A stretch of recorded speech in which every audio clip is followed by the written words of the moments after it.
Well, good afternoon, everybody. I just thought I'd have a quick chat today about what's going on with the planets.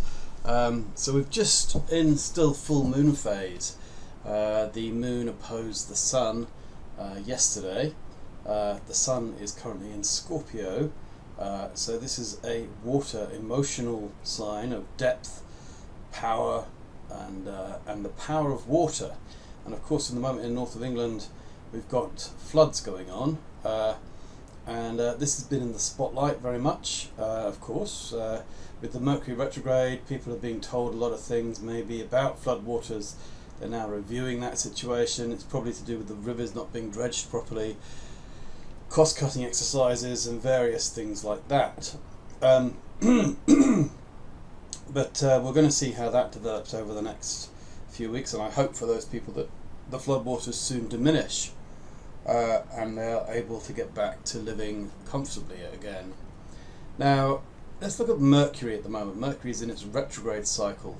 Again, in Scorpio, again, it's to do, Scorpios like to keep things quite hidden.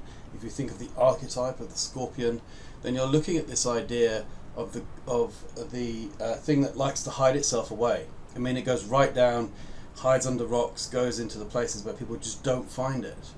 And so therefore sometimes it's very good for maybe plans which are mercurial, details mercurial, and the way things are said to be slightly concealed, to be holding something maybe that is a bit more of a secret than we could possibly think it would be in normal situations. And so this Mercury is currently retrograde in Scorpio, so there's a lot about holding things back, reviewing how things are going, and Mercury is now retrograding back to make a trine to Neptune in Pisces. So there's a lot of idealism here. There's a lot of people talking, Mercury, about how nice it would be or what they can offer or what they can do. And of course in England we've got the general election, we've got the whole thing going off at the moment. Both, all the parties saying we want to be this, we want to be that, we'll do this, we'll do that.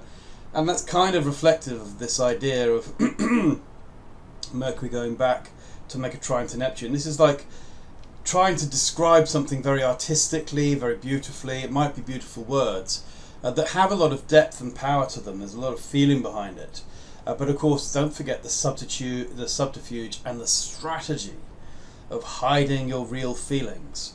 So this is Mercury trine Neptune. Now also, and this is all highlighted, particularly this particular aspect will be very highlighted over the next 2 days because the moon's now gone into Gemini. So we're going to have people like Boris Johnson, 4 planets in Gemini. Jeremy Corbyn is a Gemini. Jacob Rees-Mogg is a Gemini. These sort of people are going to be saying things that are actually potentially, they have a lot of gloss on them, okay? Because Neptune is glossy. Neptune covers things up. It's got a certain amount of shiny glint. You can't really see it, but there's a lot of feeling behind it, and it's hidden. So there's quite a lot of this going on. Now, also, we've got these 2 planets are having to answer to Mars at the moment. Mars is in Libra, which is weights and measures, balances, the deal, the deals of things, getting things right. There's a lot of justice involved with this, a lot of needing to keep things fair. But Mars is only in Libra now for another 8 days. Then it goes into Scorpio, its own sign, and I think that's when it's going to really get crunchy. Okay, because when Mars goes into his own sign, Mars is not happy in Libra. Mars is having to, compromise, having to build bridges, act as the middleman, and all that sort of stuff. But when Mars goes into Scorpio, the intensity ramps up several levels because Mars rules Scorpio. Mercury will still be in Scorpio, finishing off its retrograde. The Sun will still be in Scorpio just at the last few days. There's going to be a lot of intensity at that time. So I'm going to make a little prediction right now, because also, well, I'll tell you about that in a minute, but there's also at the moment, we've got Venus making its square to Neptune. Now again, this is the hidden relationship, yeah? This is the cover-up, okay, because Neptune does a good job of covering things up. But when it's square, then there can be some exposure, okay, because Venus needs to be freely expressed in Sagittarius. It needs to be independently expressed, and the square pushes it away from the subtle cover-up of Neptune, the hidden part of Neptune. So Venus is about to square Neptune. That's going exact over the next 24 hours. And I think this is going to something to do with some scandalized relationship, secret affair, something to do with relationships.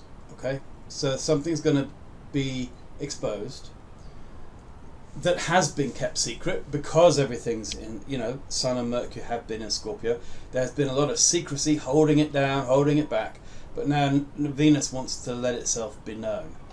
I think that's going to happen in the next day, maybe tomorrow. So today we're on Tuesday, beg your pardon, we're on Wednesday 13th of November. Tomorrow, Thursday, the moon will reach the opposition to Venus and square Neptune at the same time. I think there will be quite the exposure tomorrow on Thursday. Possibly today, hitting the headlines tomorrow as the moon goes into aspect.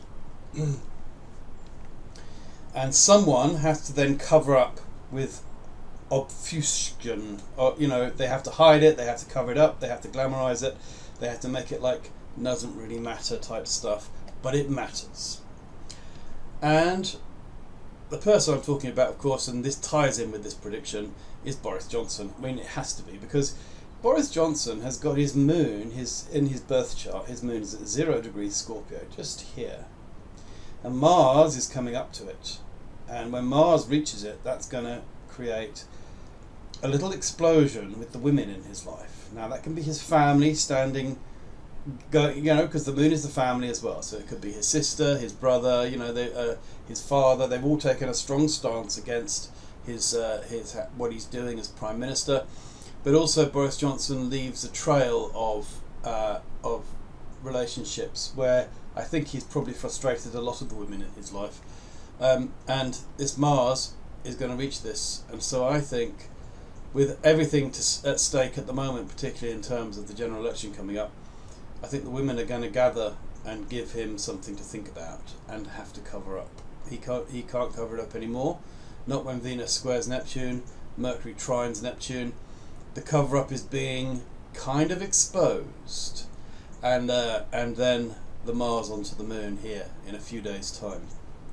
So that's what I'd say about that for now, and let's see what happens.